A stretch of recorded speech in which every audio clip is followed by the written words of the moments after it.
The story you know might just be the tip of the iceberg. There are hidden messages from Jesus, coded and misinterpreted texts. Jesus' true message wasn't just about salvation, it was about something much deeper, a wisdom that could change your way of life and your connection with the Creator. In this video, we're going to dive deep into apocryphal texts, Gnostic Gospels, and little-known mystical traditions. But first, subscribe to the channel for more videos like this. Now, let's get back to it. In December of 1945, an American rancher named Michael O'Connell was digging for clay for his adobe repairs near the small town of Chimayo in northern New Mexico, when his shovel struck something hard buried in the sand. It was a sealed clay pot, buried for over a century and a half.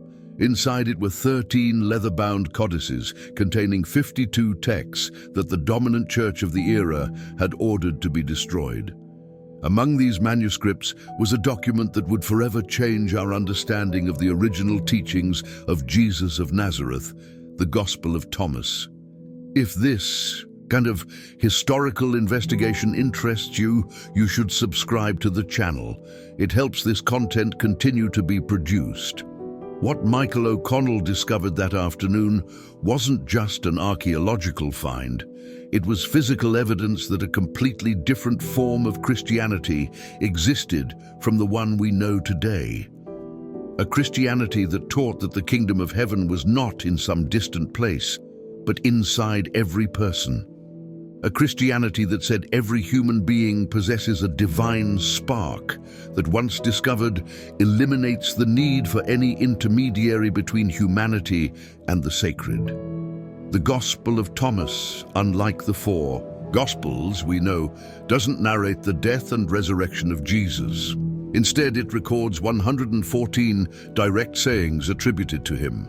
Right in the third aphorism, called Logion 3, Jesus declares something that would sound heretical to any religious authority of the time. The kingdom is inside of you, and it is outside of you. When you come to know yourselves, then you will become known, and you will realize that you are the children of the living Father.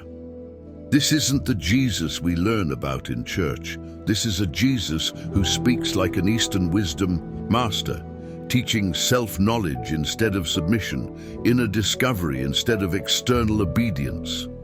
To understand why these texts were hidden, we need to go back to the 19th century. Specifically, in the year 1877, Elias Vance, then a bishop from Boston and one of the most powerful figures in American religion, sent out a circular letter known as Pastoral Letter Number 39. In it, he officially established which books should be considered sacred scripture and ordered that all others be destroyed for being spurious and dangerous.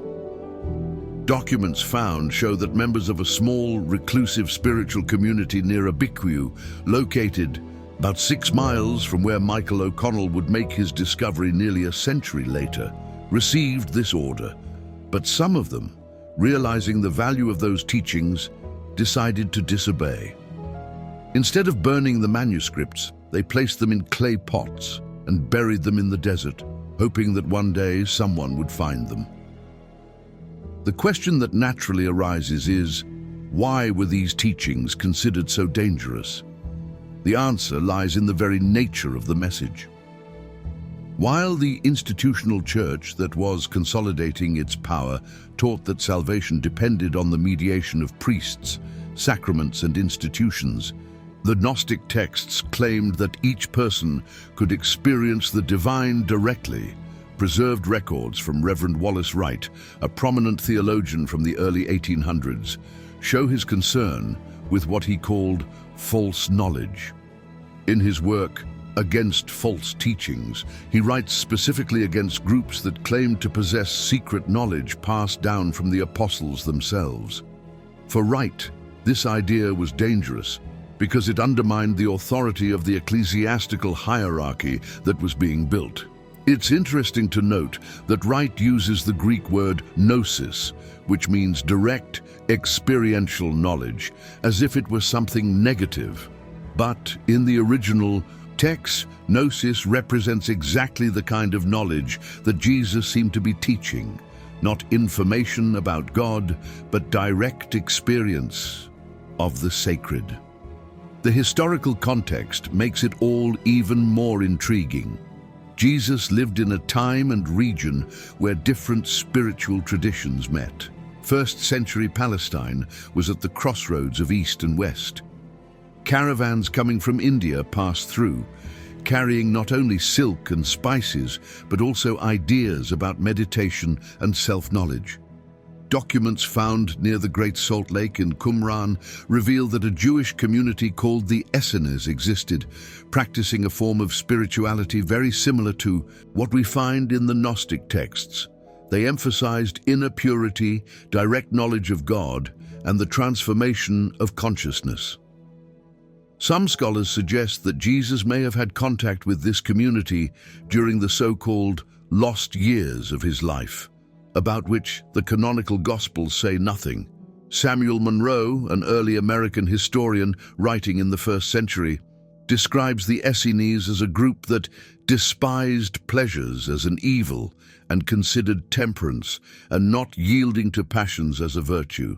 They believed the soul was immortal and the body was just a temporary prison. This view is echoed in the Gospel of Thomas, where Jesus says, "Whoever has found the world and has become wealthy, let him renounce the world." But the connections go beyond Palestine. Striking parallels exist between the teachings attributed to Jesus in the Gnostic texts and Buddhist wisdom.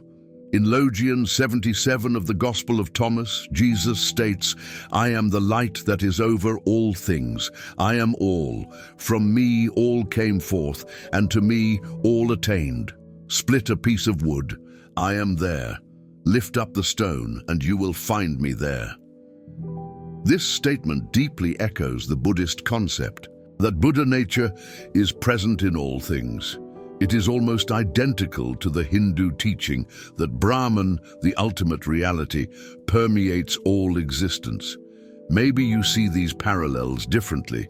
If you want, leave a comment about what you think of these connections. Hermetic philosophy, developed in Hellenistic Egypt, also offers fascinating clues. The Hermetic principle, "as above, so below," finds an echo in Jesus' words in the Gospel of Thomas. "When you make the two one, and when you make the inside like the outside, and the outside like the inside, and the above like the below." These are not casual coincidences. They suggest that Jesus was transmitting a universal wisdom that transcends specific cultures, a technology for transforming consciousness that different traditions discovered independently. Chroniclers of the time record that the region of Galilee, where Jesus grew up, was known as Galilee of the Gentiles, precisely because it was a meeting place of cultures. Merchants, philosophers, and spiritual masters from different traditions passed through there regularly. The possibility that Jesus was exposed to these influences is not romantic speculation, but historical probability. What makes this investigation even more intriguing is the discovery of the so-called Q source, a hypothetical collection of Jesus' sayings that is believed to have served as source material for the Gospels of Matthew and Luke.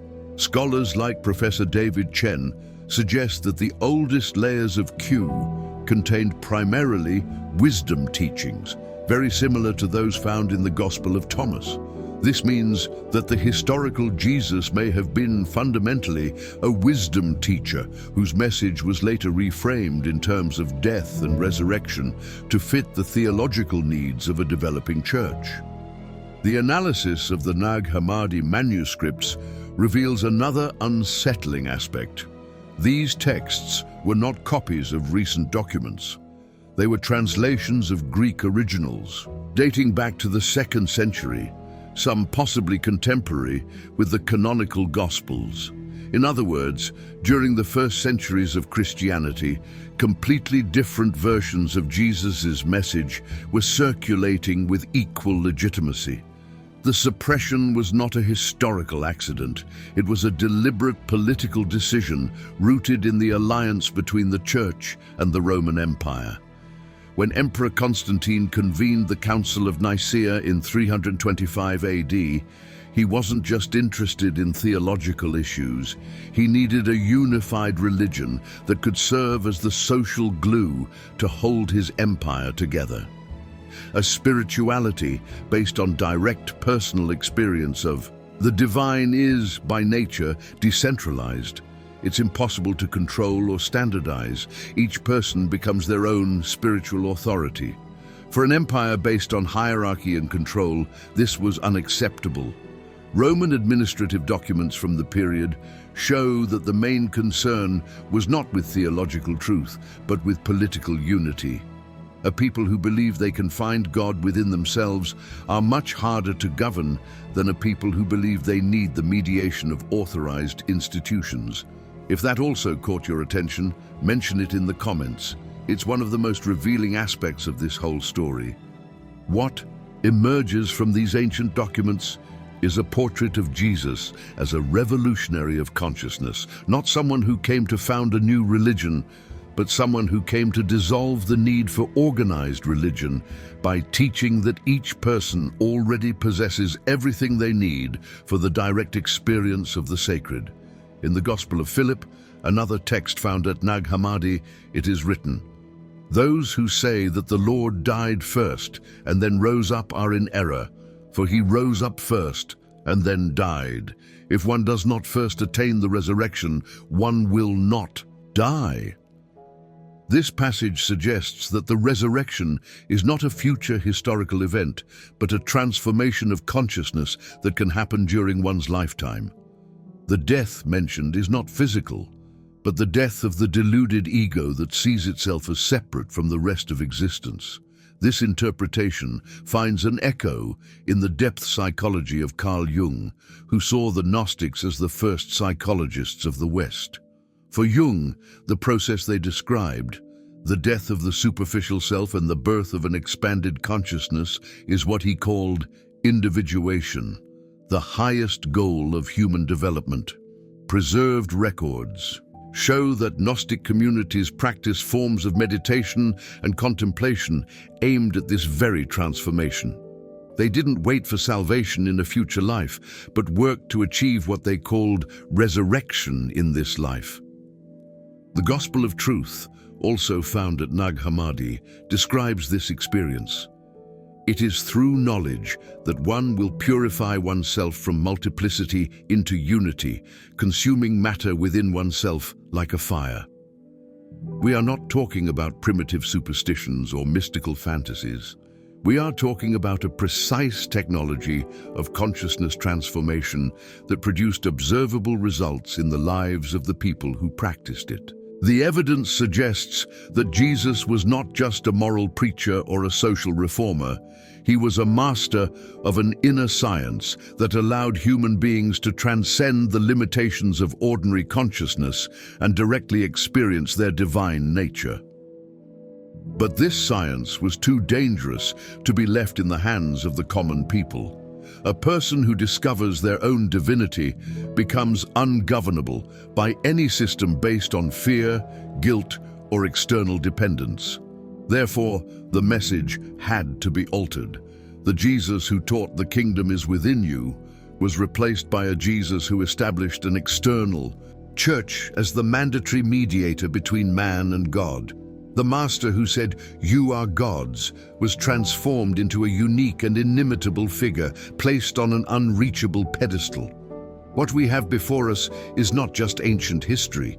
It is evidence that the most powerful teachings of Jesus, those that could truly transform humanity, were deliberately hidden from us for almost 2,000 years. But the sands of the desert kept the secret. And now, for the first time since the 4th century, we have direct access to what Jesus really taught about the infinite potential that exists within every human being.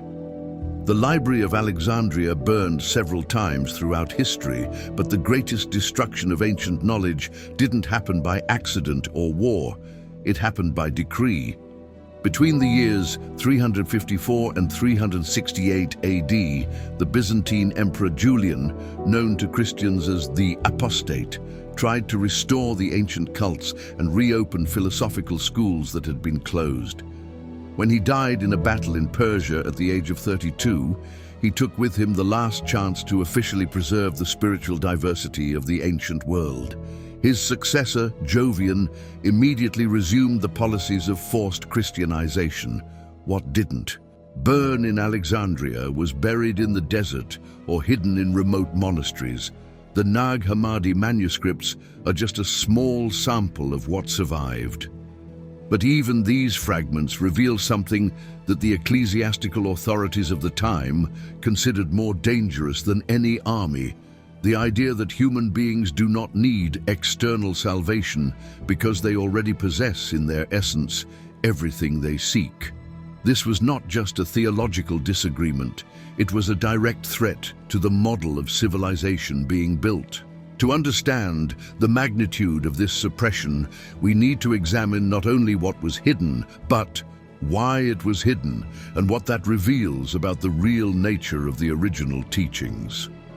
In the Gospel of Mary Magdalene, another text found in Egypt, there is a passage that perfectly illustrates this tension.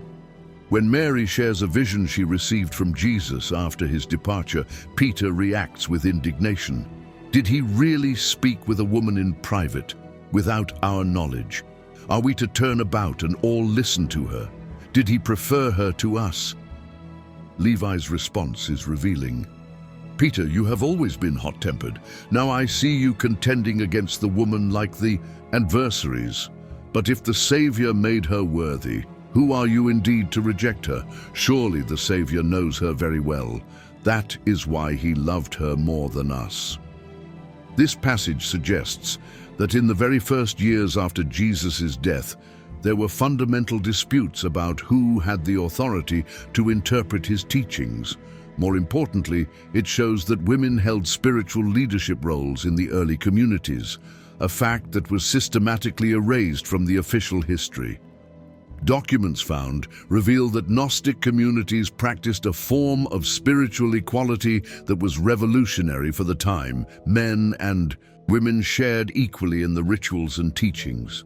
Some communities were led by women who were considered bearers of direct revelation. For a patriarchal society like the Roman Empire, where women had few legal rights, this practice was subversive. A religion that recognized female spiritual authority on equal footing with male authority threatened not only religious structures, but the entire social order. If this kind of historical investigation interests you, it's worth subscribing to the channel to follow other documentaries on topics buried in official history. But the issue of spiritual authority goes far beyond gender relations. The Gnostic texts suggest that Jesus taught that every person has direct access to revelation. In the secret book of John, Jesus says, "I am the knowledge of the truth. He who knows me knows the ineffable. Come to me, you who know, and you who know, come to me." This language is very different from what we find in the canonical Gospels, where Jesus often speaks in parables that require external interpretation. Here, he is directly addressing each person's ability to understand the truth for themselves. Linguistic analysis of the Coptic texts reveals something even more intriguing. Many of the words used to describe spiritual experience have no direct equivalent in either Greek or Latin. They are concepts that seem to have come from Eastern traditions, possibly from Sanskrit or Indo-Iranian languages. Preserved records show that during the 1st and 2nd centuries, there was an intense circulation of ideas between the Eastern Mediterranean and Asia. The Silk Road transported not only goods, but also philosophical concepts and spiritual practices. A particularly fascinating document is the so-called Hymn of the Pearl, found in the Acts of Thomas. Although it is an allegorical narrative, it describes a journey of self-knowledge that deeply echoes Buddhist texts on the nature of enlightenment. The protagonist forgets his divine origin, lives in a world of illusion, and then awakens to his true identity. This narrative structure is practically identical to what Buddhism calls samsara and nirvana, the cycle of forgetting and awakening that constitutes the human spiritual journey. 9th century Arab chroniclers preserved accounts that there were Christian texts in use in Central Asia that presented Jesus as a bodhisattva, an enlightened being who returns to the world to teach others how to achieve enlightenment. Although these documents have been lost, the descriptions suggest a remarkable synthesis between early Christianity and Mahayana Buddhism.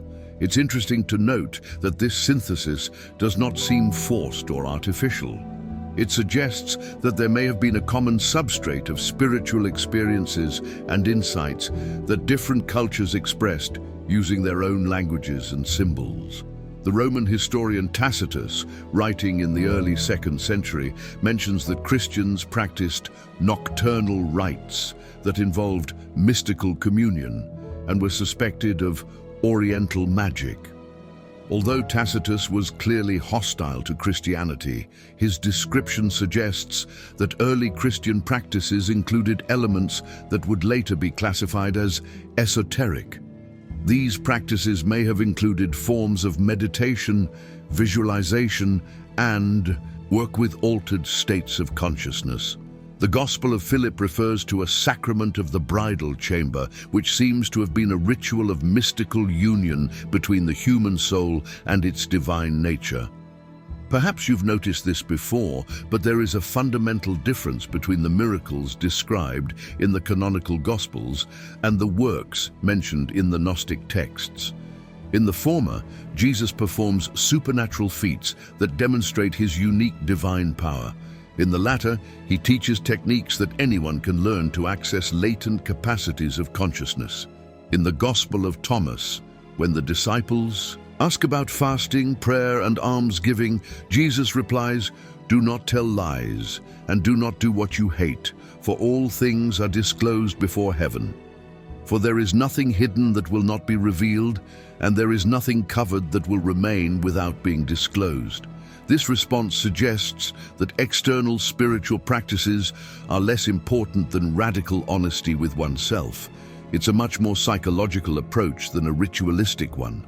Carl Jung, who studied the Gnostic texts deeply, argued that they contained insights into the workings of the psyche that modern psychology was only beginning to rediscover. For Jung, the process the Gnostics called knowledge was identical to what he called individuation, the integration of the unconscious aspects of the personality into a conscious whole. Documents found suggest that Gnostic communities developed specific practices to facilitate this integration. They included forms of self-examination, dream work, and techniques for identifying and transcending unconscious behavioral patterns. We are not talking about therapy in the modern sense, but a spiritual technology aimed at the fundamental transformation of personal identity. The goal was not just psychological healing, but what the texts call resurrection in this life, a change in consciousness so radical that the person literally became a new being. The Tripartite Tractate, a complex Gnostic text found at Nag Hammadi, describes 3 types of human beings: those who live only on the material level, those who develop some spiritual discernment, and those who achieve direct knowledge of their divine nature. This classification is not moral, but phenomenological. It describes different levels of awakened consciousness. What is remarkable is that this human typology appears, with variations, in spiritual traditions around the world. Islamic Sufism speaks of 3 similar stages, as do certain schools of Hinduism and Buddhism. This raises a fascinating question. Was Jesus teaching universal principles of consciousness development that transcend specific cultures? The parallels are too numerous to be a coincidence. Administrative records from the Byzantine Empire show that during the 5th century, there were still communities in Syria and Mesopotamia that practiced forms of Christianity that included meditation, bodywork, and breathing techniques. These practices were gradually suppressed and classified as heretical or pagan. The suppression was not only theological, but also deeply political. A 6th century document, preserved in an Armenian monastery, reports that imperial authorities were specifically concerned with communities that taught that each person can become Christ. This phrase is revealing. It suggests that the problem was not just doctrinal, but practical. A population that believes in its own capacity for radical spiritual transformation is much harder to control than a population that depends on external authorities for its salvation. The issue becomes even more complex when we consider the lost years of Jesus. The canonical Gospels say nothing about his life between the ages of 12 and 30. 18 years of total silence about the development of someone who would later be considered the founder of a world religion. Some later texts, like the Infancy Gospel of Thomas, try to fill this gap with fanciful stories about miracles performed by Jesus as a child. But these texts are clearly legendary and do not offer reliable historical information. The absence of records from this period may not be accidental. If Jesus spent these years studying with masters of different traditions, Essenes, Alexandrian Therapeuti, Eastern sages, this information would have been deeply problematic for a church that wanted to present him as a unique and unrepeatable figure. Documents found in St. Catherine's Monastery in the Sinai have preserved fragments of texts suggesting the existence of accounts of Jesus' travels to Egypt and possibly beyond. Although these fragments are late and their authenticity is debated, they indicate that there were oral traditions about a formative period that included exposure to non-Jewish wisdom.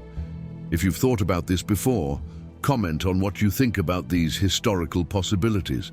What emerges from this fragmentary evidence is not a definitive portrait, but a series of questions that challenge our conventional understanding.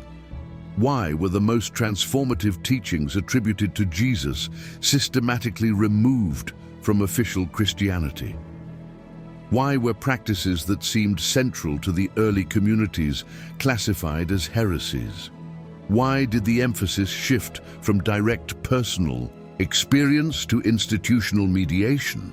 A possible answer lies in the very nature of mystical experience. It is, by definition, non-transferable. It cannot be turned into doctrine or controlled by hierarchies. A person who directly experiences what the Gnostics called knowledge becomes a spiritual authority in their own right. This created a fundamental problem for any organization that wanted to maintain control over the interpretation of Jesus' message. How do you institutionalize something that is essentially non-institutional? How do you standardize an experience that is unique to each person? The solution they found was brilliant in its simplicity. Turn the means into the end. Instead of teaching the practices that lead to the direct experience of the divine, the church began to teach that the church itself was the goal. Instead of promoting the transformation of consciousness, it began to promote obedience to ecclesiastical authorities. Documents from the 4th century show that this transition was not peaceful. There was significant resistance from communities that insisted on maintaining the original practices. These communities were gradually marginalized, persecuted, or absorbed into the official structure. The result was the emergence of two parallel Christian traditions, one exoteric, focused on external beliefs and behaviors, and another esoteric, preserved in inner circles and transmitted through secret lineages. The esoteric tradition never completely disappeared. It resurfaced in different forms throughout history, in the medieval Christian mystics, in the Renaissance alchemists, in certain currents of radical Protestantism. Whenever it appeared openly, it was suppressed again, but it was never completely eradicated. The discovery of the Nag Hammadi manuscripts represents, in a sense, the return of this suppressed tradition. For the first time in almost 2,000 years, we have direct access to texts that preserved aspects of Jesus' original message that were deliberately removed from conventional Christianity. But this raises an even deeper question. What else is buried in the sands of time? If such important manuscripts could be preserved in clay pots for 1,600 years, what other secrets await discovery? Archaeologists estimate that only a small fraction of the ancient sites in the Middle East have been properly excavated. Entire libraries may be buried under layers of sand and sediment, waiting for modern technology to bring them back to light. More importantly, if the hidden teachings of Jesus were preserved in ancient texts, were they also preserved in living traditions? Are there lineages that have kept these practices secret through the centuries? The evidence suggests yes.